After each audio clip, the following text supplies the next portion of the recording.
Hey everyone, this is Theo. Welcome to another watercolor video. So the idea for today's video actually came from a question that someone asked me on YouTube, and the question is, what are some of your favorite granulating colors? So today we are going to explore some granulating colors that I have. I actually wanted to make a long video on all the granulating colors that I have, but there are too many, so I'm going to make a series of videos on granulating colors, and today we'll start with the reds. The reds I'll be using are Potter's Pink, Mayan Red, Perylene Scarlet, and Kremer Pigments Irgazine Ruby.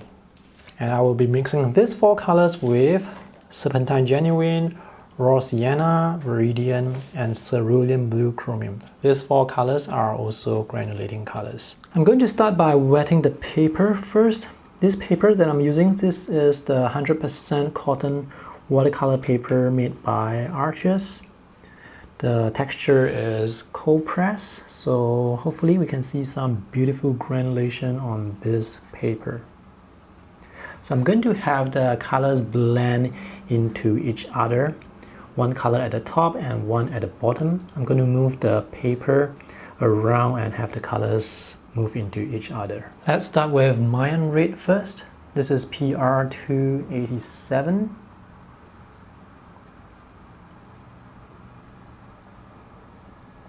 This is a beautiful intense red, but it's not totally light fast. So I'm going to put a lot more paint up here and have it diffuse to the bottom. On the other side we have Raw Sienna, PBR7. So I'm going to tilt the paper and move the paint around. This may actually need some help here, so let me just blend the colors. The colors are now blending together very nicely. We'll come back and take a look at this when it's dry. The next color I have here is Perylene Scarlet, PR147. By the way, granulating reds, they are quite rare. And this is actually the first time I'm using Perylene Scarlet, so I have no idea how it looks or whether or not it's actually granulating. But according to Daniel Smith's website, it is supposed to granulate. On this side, I have Viridian, PG18. So Viridian is a green that granulates, and let's see what will happen. So I'm going to have the color run down.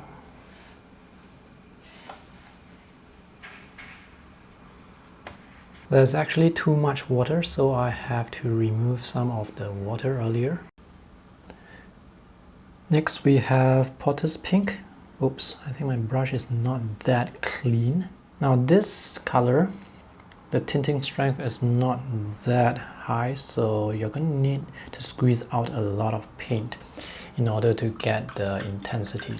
So let me have more Potter's Pink here. And right at the bottom we have Serpentine Genuine. Now this color, it actually looks like sap green. Definitely too much water here, so I need to remove some. So let me tilt the paper to have the colors run into each other. And lastly, we have Kremer Pigments Irgazine Ruby, PR264. This is actually the same pigment that Daniel Smith is using for their Pyro Crimson. Now when I first used this color a few years ago, I thought it was quite granulating. So that's why I'm having it here. By the way, Kremer Pigments, they are running a sale on the day after Memorial Day, which is 28th of May. You may want to check out that sale. Kremer Pigments only run sales 2 times a year. Once during Memorial Day, the other is during Thanksgiving. And they are having 20% off. So here I have Irgazine Ruby going into Cerulean Blue Chromium. Now if you can get the Kremer Pigments watercolor set at 20% off, especially the watercolor box set number 1, which is US $80, at 20% off. If they do have discount on that set, definitely buy it because it's really worth the money. There are 14 full pans in that box, and for 80 US it's already a good deal. If you can get discount on that, it's a terrific deal. This has dried very beautifully. Let's take a closer look at Kremer Pigments Irgazine Ruby. So here we have Daniel Smith Pyrocrimson PR264, and this is Kremer Pigments version of PR264. They do look different, and I can see some granulation here. So even though the pigment is the same, depending on how the paint is treated, the colors can look different. So that's why, for example, with PBR7, you can get burnt sienna, burnt umber, and lots of variations of sienna. This granulation is actually a bit uneven, so you see some parts they are lighter, some parts they are darker. So this is the color, the ruby mixed with cerulean blue chromium. And cerulean blue chromium, it has very beautiful granulation. This is one of my favorite blues. And this is Potter's Pink with Serpentine Genuine.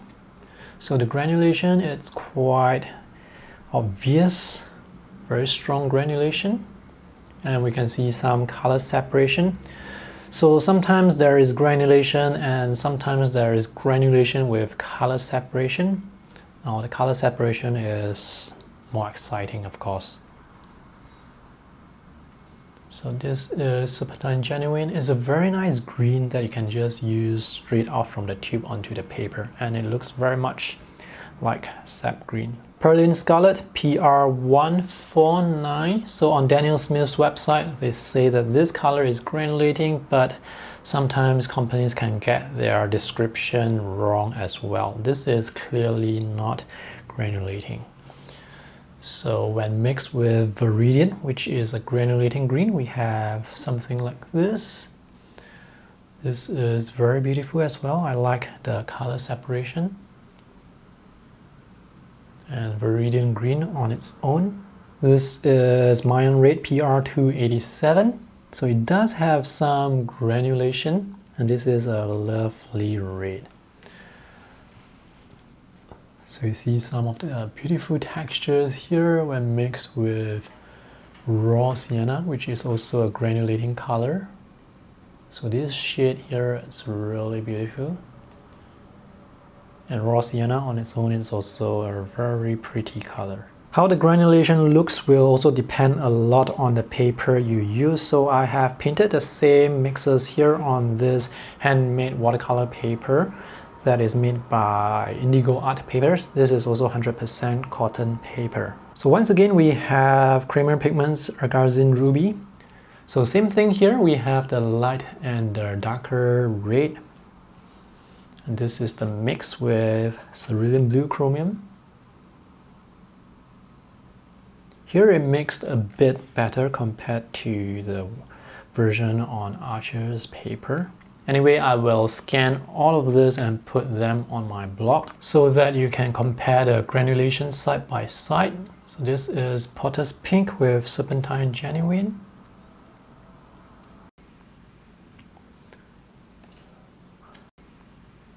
So this Mayan Red and the one on the Archer's paper, the texture, it looks different.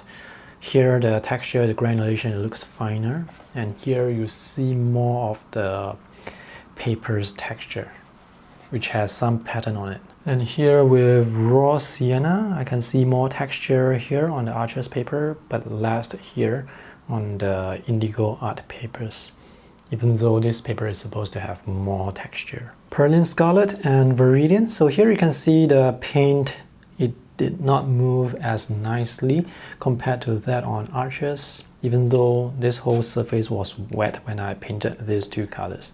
So the paint did not spread fast enough, and then it dried, and so we have these hard edges here. So the paint and granulation, they behave more predictably here on the Archer's paper.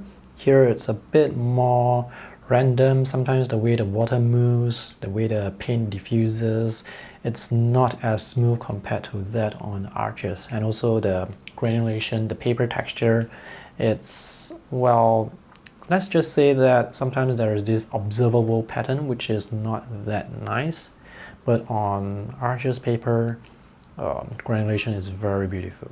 Let me know in the comment section if you know of any other granulating reds, because I would love to try them out. I'm not sure when the next video on granulating colors will be out. Maybe I will talk about blues or maybe greens or the earth colors. Anyway, do subscribe to my YouTube channel and hit the notification bell icon to get notified when that video comes out. So that's all for today's video. Thanks for watching. See you in the next one. Bye!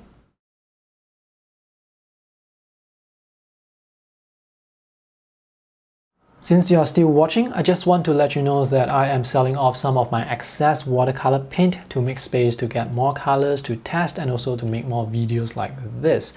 So if you are interested to get some colors, some paint from me or to help me out, you can check out the list of colors that I'm selling. The list is in the video description below. Alright, that's all. Bye!